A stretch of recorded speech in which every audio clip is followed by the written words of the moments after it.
우리 한국 사람들은 만나게만 하면은 서열을 정하기를 좋아하는 그런 속성이 있습니다. 몇 년생이냐, 몇 학번이냐, 몇 기냐, 몇 회냐, 이것을 먼저 따지고 서열을 정합니다. 그 서열은 곧 질서가 됩니다. 형, 아우, 그 다음엔 언니, 동생으로 정해집니다. 군대에서는 말할 것도 없죠. 허술할 것 같은 연예계에서도 몇 기냐를 따져서 엄격하게 선후배를 정하고, 이것을 어길 때는 그 사람에게 많은 비난이 쏟아지고 따돌림을 당하고 또 급기야 폭행까지도 나온다는 말을 들었습니다. 제 조카가 서울예고를 졸업을 했습니다. 윤영주 장로님 큰딸이요. 그래서 제 졸업식에 고모 오실래요? 그래서 고3 졸업하는데 그때 시간이 좀 있고 그래서 제가 갔거든요. 그래서 가서 졸업식 하는 데는 들어가지 못하고 이제 바깥에서 이렇게 기다리고 있는데 이제 끝나고 나오겠구나. 꽃다발을 들고 이제 다 같이 서 있었습니다. 근데 조금 이따 졸업생들이 쭉 나온다 그래요. 근데 그 전에 졸업생들이 이제 졸업을 하고 나오는데 그 밑에 후배들이 그렇게 서갖고 아치를 해갖고 서 있더라고요. 아치를 해서 이렇게 서갖고 있는데 뭔가 보니까 그 졸업하는 졸업생들이 나오면은 그 종이로 만든 그 막대기 있죠. 몽둥이 긴 거. 그거를 들고 나오는 졸업생들 선배들을 하나씩 다 그렇게 때리는 거예요. 너무나 놀라가지고 저게 뭡니까? 그게 무슨 서열을 정한다고 그러는 건지. 어쨌든 우리 이제 그리고 또 자기도 그렇게 졸업하면 또 후배들한테 또 얻어 터지는 거예요. 그걸 보고서는 얼마나 놀랐는지. 야, 이거 그래도 명문이라는 서울예고에서 어떻게 이런 이해할 수 없는 이런 문화가 있나. 굉장히 놀랐던 적이 있습니다. 뭐 인정사정 없이 패던데요.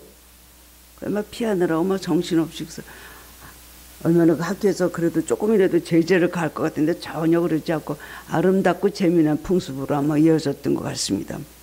근데 자기들도 또 졸업하면 그렇게 매를 맞는다. 왜 그런지 모르지만 그런 것을 위해서 뭔가를 이렇게 긴장을 갖게 하고 군기를 잡는 건지 그런 이상한 것을 보았습니다. 인간관계에서 자기보다 뒤인 사람을 윗사람을 대해야 한다는 것은 결코 쉬운 일이 아니죠. 이렇게 엄격하게 서열을 따르는 이 세상에서요, 나보다 후배인 사람한테 머리를 숙여야 되고 이런 경우가 있습니다. 어떤 경우에 그러냐면은 자기 후배가 아주 그냥 뭐 노래나 어떤 연기 이런 면으로 굉장히 히트를 쳤을 때 어쩔 수 없이 선배들은 그 후배 앞에서 머리를 수그려볼 수밖에 없는 거예요. 인기가 최고니까요. 근데 이 세상은 이게 모든 시기, 경쟁 이런 것이 굉장한 그런 시대를 살아가고 있습니다. 저는 이 세상에서 제일 좋은 사람이 마음이 너그럽고 경쟁과 시기 이런 거 없는 사람. 항상 남을 보면 딱 이렇게 경쟁하려 들고 라이벌로 생각을 하고 누가 오면은 내 자리를 뺏기지 않나 이런 생각을 하는 성격들이 있는데 신앙생활한테 이거는 굉장히 좋지 않은 그런 성격이라고 할 수가 있습니다. 오늘 세례요한은 우리가 가지고 있지 못하는 굉장히 훌륭한 면을 많이 가지고 있었습니다. 그 사람 무슨 영성과 신앙도 대단했지만 본래 마음의 바탕이 깨끗하고 순수하고 세상을 멀리하고 이제 조금 이따가 제가 말씀드리겠지만 우리가 세례요한을 정말 닮으면 우리가 신앙생활도 아주 잘할 것으로 알고 있고 또한 신앙생활을 잘할 뿐만 아니라 하나님께서 많은 은혜를 부어주실 겁니다. 사람은 그릇 따라 은혜를 받습니다. 그릇이 깨끗한 그릇에는 많은 것을 부어주시고 그 다음에 그릇이 큰 그릇에는 큰 것을 부어주십니다. 그렇기 때문에 베드로도 그렇고 예수님의 제자들 중에서도 다 보면은 그 그릇들이 훌륭한 그릇들이 있었어요. 그렇기 때문에 하나님께서 들어서 쓰신 것을 볼 수가 있습니다. 오늘 세례요한은 구약의 말라기 선지자 이후에 400년간의 침묵을 깨고 등장한 마지막 선지자이면서 예수님과 동시대 인물입니다. 예수님보다 6개월 먼저 났죠. 6개월 먼저 태어났고 누가복음 1장 41절이면 그는 어머니 엘리사벳의 태중에서부터 성령에 충만한 사람이라고 기록을 하고 있습니다. 세례요한의 출생부터 그렇습니다. 그 어머니가 엘리사벳이 오랫동안 아이를 가지지 못하고 있었는데 아버지 사가랴는 제사장이었어요. 근데 어느 날 제사를 하고 하는데 천사가 와서 아들을 낳을 것이라는 것, 그리고 이름까지 그 이름을 정해줬습니다. 그리고 이것이 증거는 뭐냐면 너가 이제 이 다음에 아이 낳을 때까지 벙어리가 될 것이다. 근데 사가랴가 제사를 지내고 나는데 벙어리가 된 거예요. 사람들이 얼마나 놀랐겠을까. 아, 어떤 천사가 나타나서 무슨 계시를 받았구나. 그래서 서판을 갖다 달라고 해서 서판에서 천사가 한 말, 그리고 아들을 낳을 것이라는 그것을 받게 그게 되었습니다. 그래서 태어난 사람이 바로 세례요한입니다. 신약과 구약 시대에 다리를 놓은 중요한 역할을 했던 세례요한의 사역 기간은 예수님이 등장하기 전 6개월이 전부였습니다. 세례요한도 오래 못 살고 일찍 세상을 떠났죠. 참수당해서 죽었어요. 바른 소리를 하다가 왕의 잘못을 지적을 하고 음란한 생활을 지적을 하다가 결국은 참수를 당해서 목배임을 당해서 순교를 했습니다. 예수님도 33살에 예수님도 그렇죠. 예수님도 순교고 예수님도 우리 위해서 십자가에서 희생이 되셨던 그런 삶이었습니다. 6개월 먼저 나고 세상 떠난 것도 비슷한 나에게 세상을 떠났어요. 많은 사람이 세례요한을 따랐습니다. 요단강 건너편 베다니에서 많은 사람들에게 세례를 베풀었습니다. 그리고 그에게 세례를 받았던 사람들 중에는 오늘 보면 예수님도 거기 있었습니다. 세례는 죄 씻음을 받기 위한 회개의 상징이라고 할 수 있는데 하나님의 아들이신 예수님은 물과 성령으로 세례를 주시는 분이시지 사람에게 세례를 받으실 분은 절대로 아닙니다. 죄 없으신 분이시고 하나님이시며 하나님의 아들로 이 세상에 오신 분이십니다. 그래서 세례요한은 예수님의 세례를 받으려고 할 때 내가 세례를 받아야 할 텐데 왜 저에게 오십니까? 라고 콧구멍 만류를 합니다. 송구해서 어쩔 줄은 모릅니다. 그때 예수님께서는 아니다, 허락하라. 이제 우리가 이같이 해서 모든 의를 이루는 일이 합당하다고 하시면서 겸손히 세례요한에게 세례를 받으셨습니다.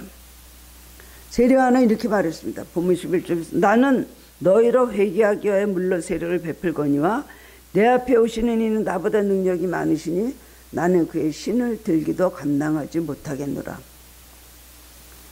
그는 성령과 불로 너희에게 세례를 베푸실 것이요. 이 사복음서에 이 세례를 받으시는 이 세례요한에게 계속해서 다 나오고 있는데요. 나는 그의 신발끈도 풀기 힘들다. 여기는 오늘 마태복음에는 나는 그의 신을 들기도 감당하지 못하겠냐 했는데 요한복음 나는 그 끈도 신발끈도 맬 수가 없다. 풀 수가 없다. 이렇게까지 겸손한 말을 했습니다. 그는 성령과 불로 너에게 세례를 베푸실 것이요 라고 하고 요한복음 3장 33절에 보면 그러므로 그는 흥하여야 되겠고 나는 세어야 하리라. 예수님의 제자들이 막 예수님이 또 요단강이 막 가시면서 사람들이 예수님을 따라가기 시작하고 예수님의 제자들이 세례를 주기 시작했습니다. 그때 세례요한의 제자들이 자기 선생님이 훨씬 선배고 자기 선생님이 훨씬 인기가 있었는데 갑자기 나사렛 예수가 나타나더니 사람들이 그걸로 막 가는 거예요. 그러니까 마음속에 시기하고 경쟁을 하기 시작했습니다. 그리고 분노했어요. 아니 선생님 저 요단강에서 저 나사렛 예수가 나타나서 저렇게 막 더 사람들이 그를 몰려가고 그러면서 그로 몰려갈 뿐만 아니라 세례를 줍니다. 사실 예수님 세례 주신 건 아니고 제자들이 세례를 줬거든요. 예수님은 한 사람도 세례를 주신 적이 없습니다. 예수님은 성령의 세례를 주시는 분이십니다. 이 세상에서 물 세례를 주신 분이 아니에요. 제자들이 그렇게 했거든요. 그러면서 근데 세례요한의 제자들이 예수님께 막 하시는 거 보고는 세례요한에 가서 막 이럴 수 있습니까? 완전히 인기가 막 저쪽으로 옮겨가는 것 같지. 그렇게 할 때 세례요한이 한 말이 그것입니다. 너희들이 그것 때문에 시기하느냐? 그는 흥해야 되겠고 나는 쇠야 될 것이다. 말한 대로 됐어요. 예수님 흥하고 자기는 쇠하는 그런 사역이 되었습니다. 오늘 본문의 말씀을 통해서 세례요한의 믿음을 배우고 함께 은혜를 나누기를 원합니다. 다음 주는 우리 성탄주일인데 오늘은 이 세례요한에 대해서 하는 절기입니다. 그래서 항상 세례요한에 대한 우리 신앙을 한번 생각하고 묵상하는 그런 절기가 바로 성탄절 바로 전주일입니다. 오늘 말씀을 통해서 많은 깨달음이 있기를 원합니다. 나는 세례요한과 얼마나 닮은 삶을 살고 있느냐 이걸 우리는 깨달아야 돼요. 첫 번째로는 자신의 사명, 자신의 자리를 알고 있었습니다. 본문 3장 회개하라 천국이 갖고 왔느니라 하고 그렇게 외쳤습니다. 회개하라 천국이. 맨 처음에 전한 메시지가 회개하라 천국이 갖고 왔느니라 외쳤습니다. 세례요한은 무엇보다 자기의 사명과 자기의 자리를 분명하게 알고 있었습니다. 세례요한의 사명은 죄사함을 얻게 하는 회개의 세례를 베푸는 것이었습니다. 예수님에 대한 세례요한의 증거는 율법과 선지자의 시대가 지나고 새 시대가 밝았음을 선포한 것이었습니다. 세례요한은 제사장 사가랴의 아들로 그도 아버지 뒤를 이어 제사장이 될 수 있는 높은 가문의 출신이었습니다. 지금은 그때 제사장이면 왕하고 동일한 그런 위치였습니다. 제사장의 한 말은 곧 하나님의 말씀이었고요. 그 다음에 제도와 격차가 계급이 훨씬 그렇게 격차가 심한 그 이스라엘에서는요, 이 제사장을 얼굴도 마주 바라볼 수 없는 사람이에요. 왜냐하면 제사장은 하나님을 만나고 하나님을 상대하는 사람이에요. 자기는 아무것도 아닌 그런 존재 아닙니까? 피조물인 존재이기 때문에 이 제사장에 대해서는 하늘과 같이 그렇게 생각을 했어요. 물론 구약시대에는 하나님께서 제사장의 권한을 굉장히 주고 제사장을 통해서 하나님께서 말씀을 주시고 전하게 하시고 모든 사역을 제사장들이 하게 그렇게 하셨습니다. 제사장의 명령 곧 하나님 명령이요. 그들의 생활이 부귀영화가 극주에 달하고 타락해서도 감히 그것에 대해서 지적하거나 대항하면은 저주를 받는 줄 알았어요. 그러나 마음속으로는 그런 제사장들에게 염증을 느끼고 그런 제사장들을 비난하고 경멸하고 있었습니다. 그런데 제사장 신분의 사람으로서 세례요한은 많은 대중들의 깊은 신뢰와 존경을 한몸에 받았던 그런 사람입니다. 그 시대에는 네 계급이 있었죠. 바리새인이 있었습니다. 그 다음엔 또 증으로 말하면 당이라고 할 수가 있죠. 바리새인들이 사두개인들이 있었습니다. 그 다음에 에세네파가 있었어요. 그 다음에 열심당원이 있었어요. 이 네 그야말로 당이죠. 당이 있었습니다. 바리새인, 사두개인, 열심당원, 그 다음에 에세네파 이 네 있는데 열심당원은 가룟 유다가 열심당원의 출신이에요. 아주 행동적으로 행동하는 사람. 그래서 큰일을 하다가 결국 예수님이 십자가 못 박는데 내줬던 일을 큰일을 했던 사람이 가룟 유다입니다. 그 다음에는 세상을 멀리하고 그 다음에 완전히 정말 광야에서 정말 청빈한 생활을 하며 세상을 완전히 멀리했던 사람이 에세네파예요. 그런 또 부류들이 있었거든요. 그런데 제사장의 아들로서 에세네파로 들어갔어요. 세례요한은. 나는 세상을 멀리하고 나는 나에게 주신 이 사명을 바로 깨닫고 이 자리를 지키면서 나는 살겠다. 나는 주님의 길을 예비하는 사람이다. 나 뒤에 오시는 메시아를 나는 그 길을 준비하는 사람이다. 그의 첩경을 평탄케 하기 위해서 나는 미리 와서 사람들의 마음을 감동시키고 회개시키고 그들을 세례를 주는 일을 하는 사람이다. 그걸 알고 있었어요. 그 자기는 나는 광야에 외치는 소리다. 광야에 외치는 자의 소리. 소리가 어디서 와서 어디서 갔는지 알 수가 있습니까? 없죠. 그냥 나타나서는 외치다가 그 다음에 소리 없이 사라진 거예요. 자기가 그런 사람, 자기 운명이 그렇다는 걸 알고 있었고 이미 아버지 사가랴가 그 다음에 자기 엘리사벳의 태중에 세례요한이 있을 때 천사가 말해준 거 그걸 가르쳐 줬어요. 그렇기 때문에 이 아버지 사가랴는요 태어나자마자 얘를 제사장으로 기른 게 아니에요. 태어나자마자 조금 있다가 얘를 빈들로 보냈어요. 얼마나 훌륭한 가문입니까? 그냥 뭐 대인교회들은 자기 그냥 아들들을 후임 목사로 그냥 세습을 하는 문제 때문에 얼마나 시끄럽고 사회에서 지탄을 많이 받습니까? 그런데 사가랴는 이 아이의 뜻을 알고요. 그 다음에는 하나님의 그 뜻을 알고 그걸 그냥 빈대로 버리고 그 고통스럽고 그 힘들고 모든 걸 버리는 고난의 자리로 그 아들을 내몰았다는 것입니다. 세례요한은 그런 믿음을 가지고 있었어요. 사람들은요 세례요한을 보면서 속이 다 시원했습니다. 아주 그냥 채증이 아주 사라지는 것 같았어요. 어떻게 저렇게 신랄하게 설교를 할까? 우리가 하고 싶은 말을 그대로 하네. 뭐 제사장, 바리새인 뭐 모든 사람들에 대해서 막 책망을 하는 거예요. 군인들과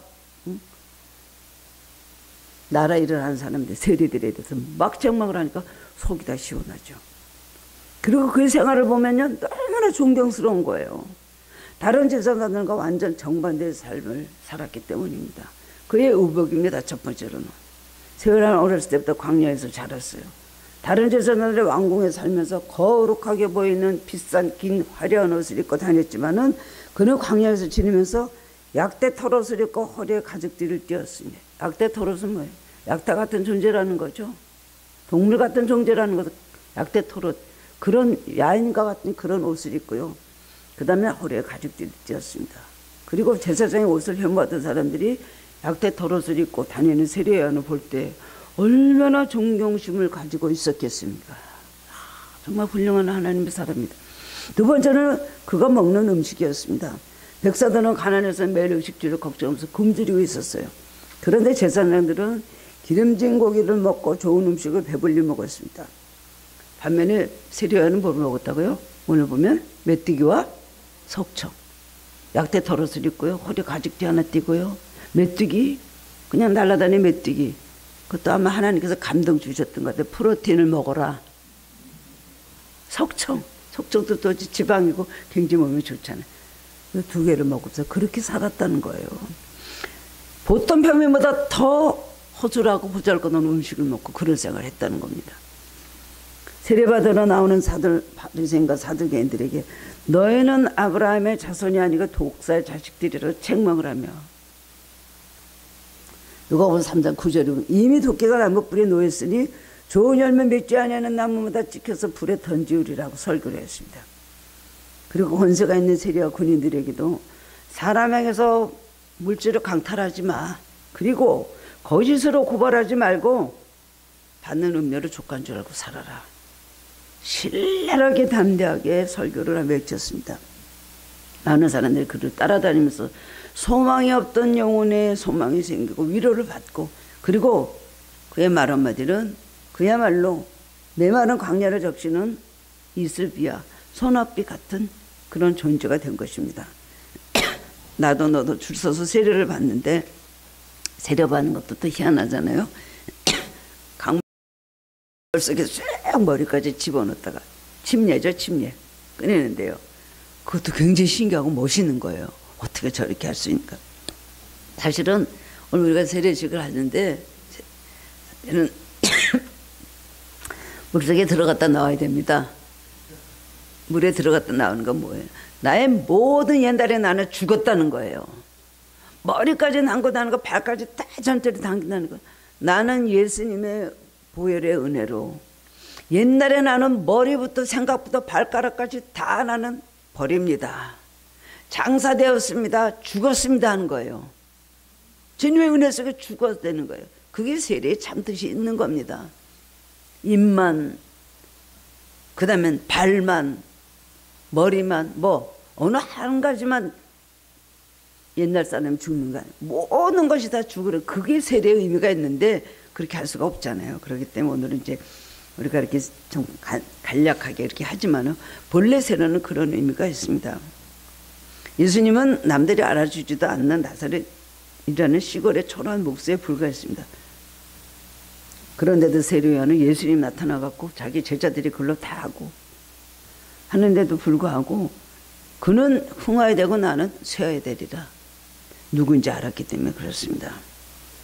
나는 예수님이 오실 것을 예비하는 자의 삶을 살아야 된다는 걸 알고 있었던 것입니다. 사람들 누구나 남보다 높은 명예나 권세를 잡고 싶은 습성이 있습니다. 잠시 사람들에게 인기가 있다가 그 인기가 좀 이렇게 내려오게 되면 엄청 내려오지 않으려고 몸부림치는 것을 볼 수가 있죠. 그래서 여러 가지로 머리를 짜내고 방법을 막 만들어서 자기 인기를 굉장히 유지하려는 그런 것이 있습니다. 마태복음 20장 20절에는 세베대 아들의 어머니가 예수님께 와서 전하며 자신의 두 아들을 부탁하는 내용이 납니다. 세베대 아들은 야고보와 요한입니다. 그러면서 나의 두 아들을 주의 나라에서 하나는 주의 우편에 하나는 주의 좌편에 앉게 명하소서라고 부탁을 해요. 예수님이 아마 예루살렘 들어가서 한 자리 하실 줄 알았습니다. 이 세계를 아마 완전히 제패할 것이라 생각을 했어요. 그렇기 때문에 자기 아들들 둘을 그 자리에 앉혀달라고 부탁을 하는데, 예수님께서 내 좌우편에 앉는 것은 내가 주는 것이 아니라 하나님께서 예비하신 대로 얻을 것이라 라는 말씀을 하시고, 너희 중에 누구든지 크고자 하는 너희를 섬기는 자가 되고 너희 중에 누구든지 으뜸이 되고자 하는 자는 너희 종이 되어야 하리라. 인자가 온 것은 성교를 받으려 함이 아니라 도리어 섬기려 하고 자기 목숨을 많은 사람의 대성물로 주려 함이니라고 말씀하셨어요. 신앙이 바른 사람은 낮아지는 것부터 배웁니다. 섬김과 겸손, 이것은 오늘 세례요한이 가진 것은 중요한 덕목입니다.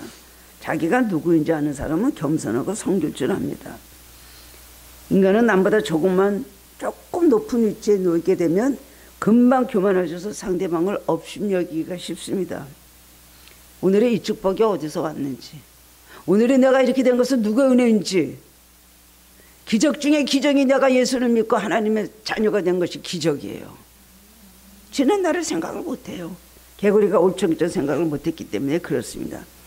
세례요한은 오랫동안 선지자가 없었던 그 시대의 선지자로 등장을 했습니다. 예수님께서 말씀하셨어요. 마지막 선지자다. 나도 많은 사람들이 세례요한을 보러 줄을 이어서 광야로 나갔습니다.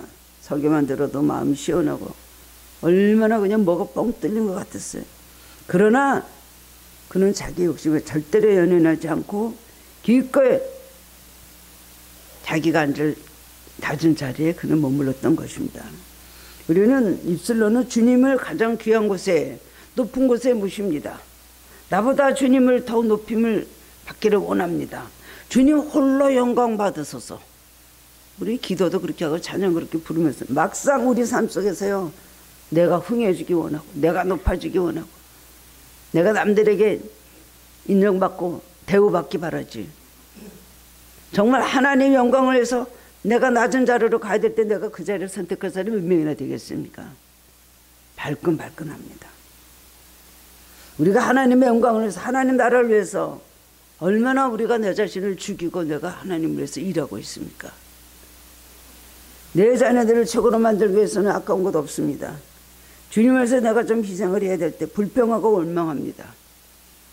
자녀들 위해서 아까운 거 있습니까? 돈이고 뭐고 그냥 그건 뭐 순위를 결정할 수 없을 정도로 그랬지만 하나님 나라에서 희생하라 하고 하나님께서 뭔가 요구하실 때 그것을 하려고 합니까?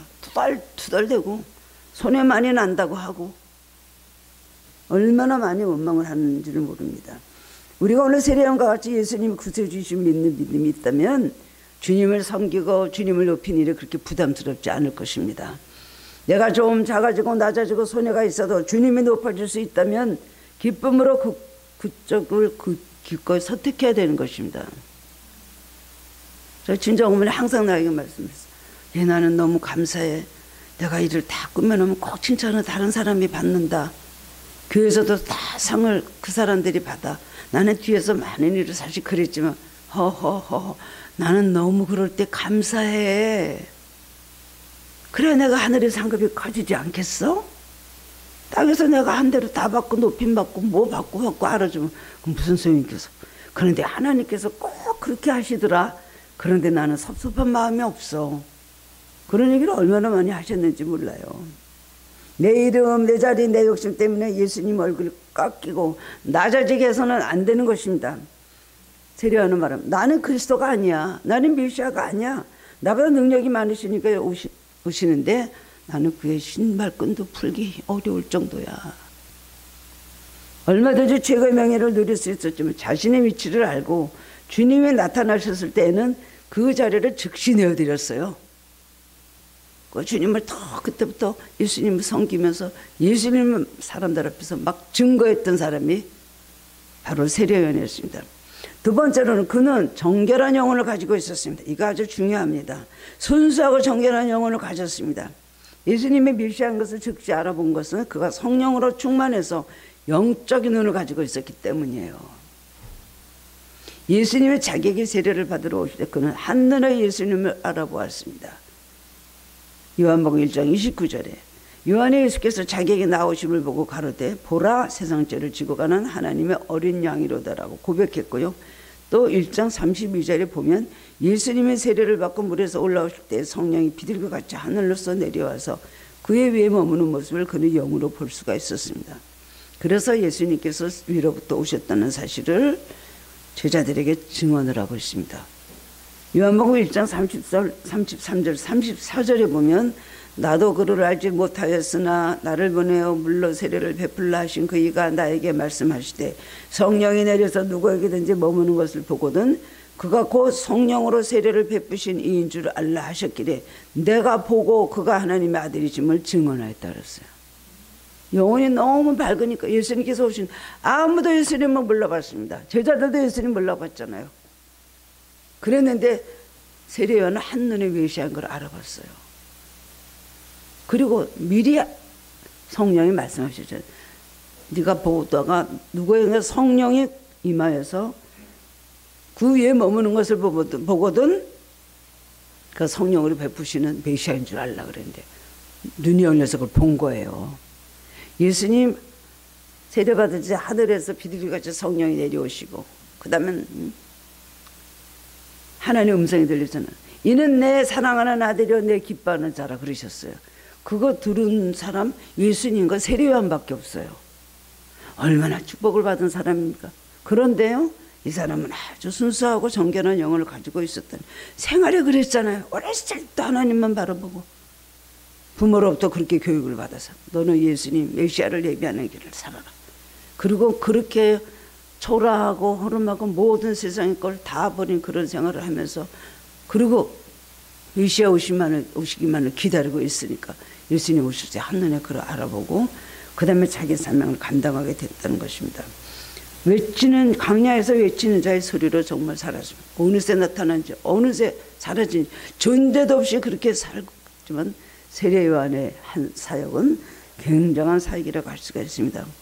우리는 언제 예수님을 발견할 수 있습니까? 세상 한복판에서 탐욕과 이성과 외식의 옷을 입고 앉아갖고 그 다음에는 예수님하고 산다고 우리가 예수님을 발견할 수 있을까요? 고난에 처하면 세상과 멀어지게 되면서 어쩔 수 없이 광야에 앉아서 예수님을 찾게 되는 것은 축복입니다.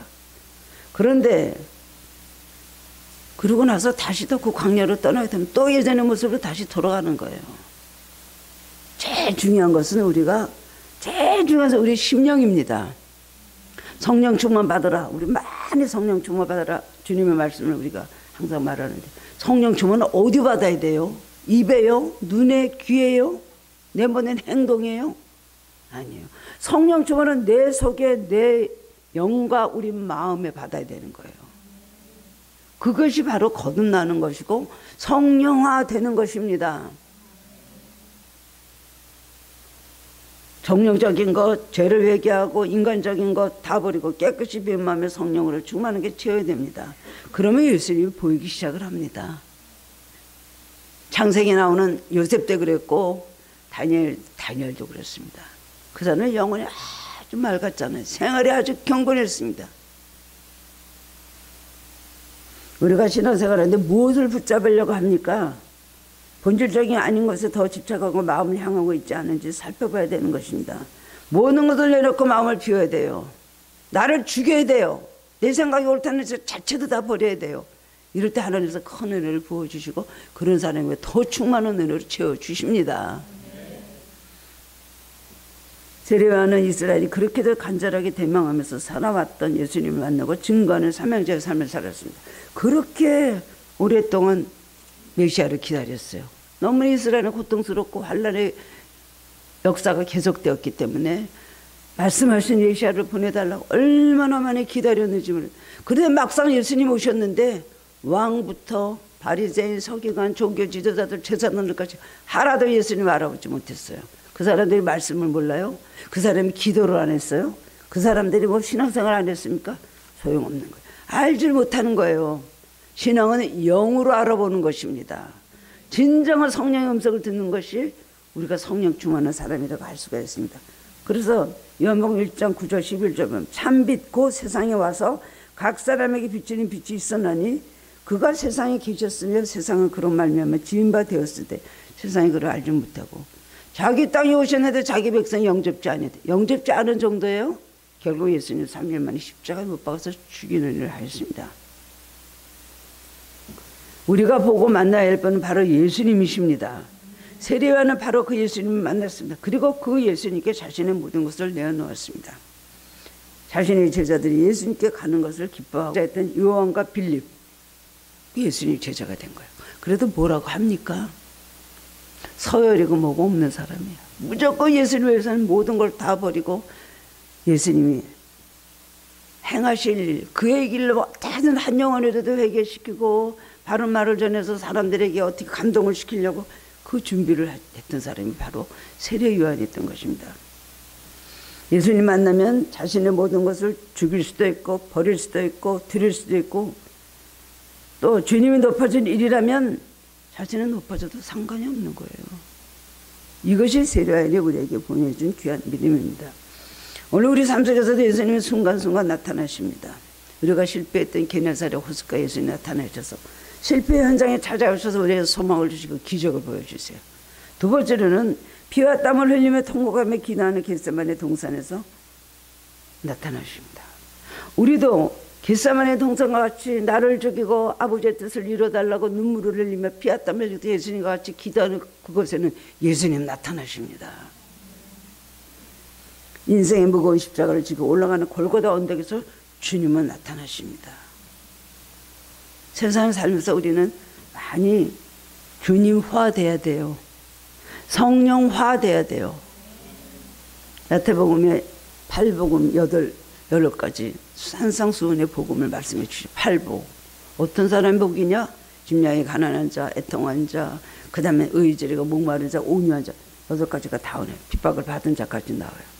이 사람들은요, 천국에 이미 살고 있는 사람들이 바로 그 속성이에요. 말씀에 이런 사람이 천국에 갈 수 있다는 거예요. 이런 사람이 천국에 갈 수 있다.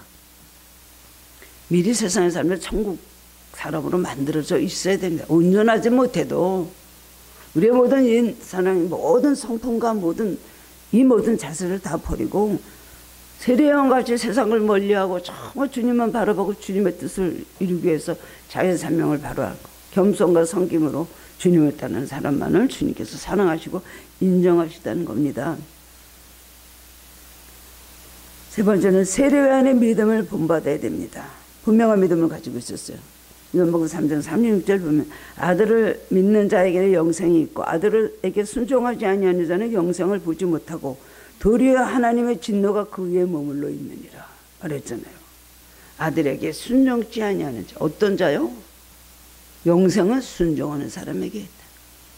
순종하는 자에게는 영생이 있고 그렇지 않은 자에게는 하나님의 진노가 그 위에 머물러 있다. 사실 우리가 세상에 대해서 우리가 말로요, 심판도 하고 재판도 하고 비판도 하고 비난도 하고 우리가 얼마나 많은 말을 사실한가. 그런데 사실은 그럴 필요가 없는 거예요.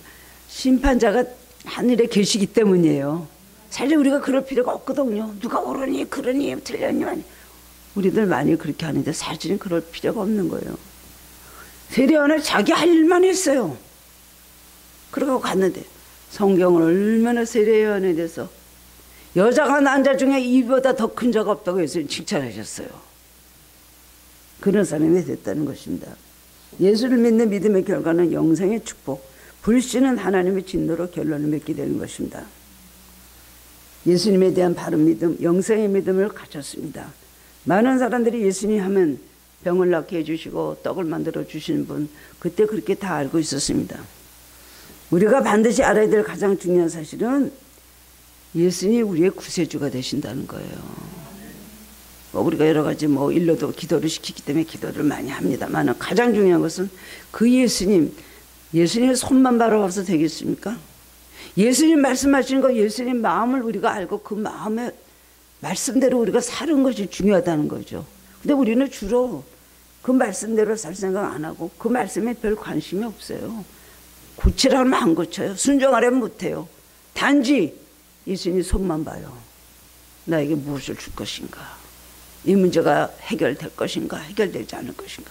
우리는 다 그런 모습으로 우리가 살아가고 있죠. 그게 궁금하잖아요. 우리는 정말 기도하는 게 이게 될 건가 안 될 건가? 될 건가 안 될 건가?